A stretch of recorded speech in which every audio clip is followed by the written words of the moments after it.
മറ്റൊരു വാർത്തയിലേക്ക്. ചേർത്തലയിൽ കാണാതായ നവജാത ശിശുവിനെ കൊലപ്പെടുത്തിയെന്ന മൊഴി. മാതാവ് ആശയുടെ സുഹൃത്ത് രതീഷാണ് ചോദ്യം ചെയ്യലിനിടെ കുറ്റം സമ്മതിച്ചത്. ശ്വാസം മുട്ടിച്ചു കൊന്ന കുഞ്ഞിനെ രതീഷിന്റെ വീട്ടിൽ കുഴിച്ചുമൂടി. വിരലടയാള വിദഗ്ധർ പോലീസ് സ്റ്റേഷനിലെത്തി പ്രതികളെ ചോദ്യം ചെയ്യുകയാണ്. വളർത്താൻ പണമില്ലാത്തതിനാൽ കുട്ടിയെ തൃപ്പൂണിത്തുറയിലുള്ള കുടുംബത്തിന് കൈമാറിയെന്നായിരുന്നു മാതാവ് പോലീസിന് നേരത്തെ നൽകിയ മൊഴി. റിനു ശ്രീധർ നൽകും കൂടുതൽ വിവരങ്ങൾ. റിനു ശ്രീധർ, ആ കുഞ്ഞിനെ കൊന്നുകളഞ്ഞതാണ് അവർ അല്ലേ?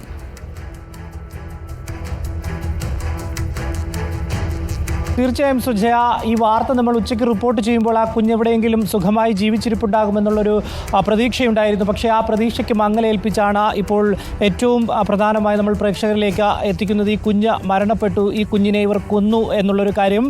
ഈ കഴിഞ്ഞ 26-ാം തീയതിയാണ് ആലപ്പുഴയിലെ RVM ആശുപത്രിയിൽ ഈ കുഞ്ഞിനെ പ്രസവിക്കുന്നത്. ആശ എന്ന പള്ളിപ്പുറം സ്വദേശിനി.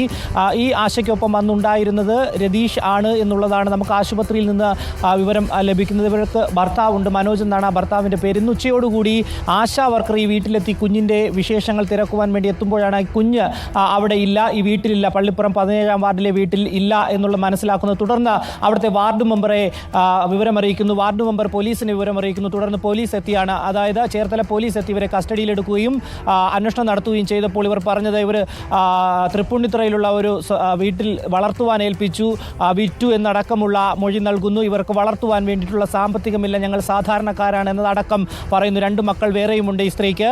എന്നാൽ അല്പസമയം മുമ്പ് ഇവരെ കസ്റ്റഡിയിലെടുത്ത് ചോദ്യം ചെയ്യുമ്പോഴാണ് ഈ ഭർത്താവിൻ്റെ ഇവരുടെ സുഹൃത്തായിട്ടുള്ള രതീഷ് ഇത്തരത്തിൽ കുറ്റം ഏൽക്കുന്നത്. പ്രസവത്തിന് ശേഷം ഈ കുട്ടിയെ തനിക്ക് കൈമാറുകയും താൻ വീട്ടിൽ കൊണ്ടുചെന്ന് കഴുത്തു ഞെരിച്ച് കൊലപ്പെടുത്തി എന്നുള്ള ദാരുണമായിട്ടുള്ള ഒരു സംഭവം. അതിനുശേഷം ഈ വീട്ടിൽ തന്നെ കുഴിച്ചുമൂടി എന്നുള്ളതാണ് ഏറ്റവും പ്രധാനമായി നമുക്ക് ലഭിക്കുന്ന വിവരം.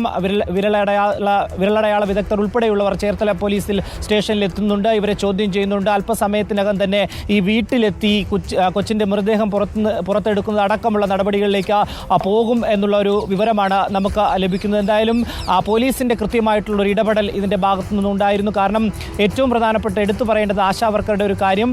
ഒരു സ്ഥലത്ത് ഡെലിവറി നടന്നു അല്ലെങ്കിൽ കുട്ടിയെ പ്രസവിച്ചു എന്ന് അറിയുമ്പോൾ അവിടെ ആ കുട്ടിയുടെ സുഖവിവരം അന്വേഷിക്കാൻ ചെല്ലുമ്പോഴാണ് ഈ കുട്ടി മിസ്സിംഗ് ആണ് എന്നുള്ളൊരു വിവരം, ഒരു സംശയം ഉണ്ടാകുന്നത്. തുടർന്നാണ് അവിടുത്തെ വാർഡ് മെമ്പറെ വിവരം അറിയിക്കുന്നത്. ആ വാർഡ് മെമ്പറാണ് പോലീസിനെ വിവരം അറിയിച്ച് പോലീസ് ഉടൻ തന്നെ സംഭവ സ്ഥലത്തെത്തുകയും ഇവരോട് ആദ്യഘട്ടത്തിൽ പ്രാഥമികമായി ഒരു അന്വേഷണം നടത്തുകയും ചെയ്തപ്പോഴാണ് ഇവർ പറഞ്ഞത്, ഞങ്ങളുടെ കുട്ടിയെ ഞങ്ങൾ സുഖമായ ഒരു സ്ഥലത്ത് ഏൽപ്പിച്ചു, ആ കുട്ടി ജീവിച്ചിരിപ്പുണ്ട്, ആ കുട്ടിക്ക് വേറൊരു ബുദ്ധിമുട്ടുമില്ല, ആ കുട്ടിയെ വളർത്താൻ നൽകിയതാണെന്ന്. അപ്പോൾ തന്നെ പോലീസ് പറഞ്ഞത്, പോലീസിന് സംശയമുണ്ടായിരുന്നു ഇവർ പണം കൊടുത്ത് അല്ലെങ്കിൽ പണം വാങ്ങി ഈ കുട്ടിയെ വിറ്റതാണോ അല്ലെങ്കിൽ വാടക ഗർഭധാരണം നടത്തിയതാണോ എന്നതടക്കമുള്ള സംശയങ്ങളുണ്ടായിരുന്നു. അതിനുശേഷം സംശയം ബലപ്പെട്ടപ്പോഴാണ് ഇവരെ കസ്റ്റഡിയിലേക്ക് എടുക്കുന്നതും ചേർത്തല പോലീസ് സ്റ്റേഷനിലേക്ക് മാറ്റി ചോദ്യം ചെയ്യുകയും ചെയ്തത്.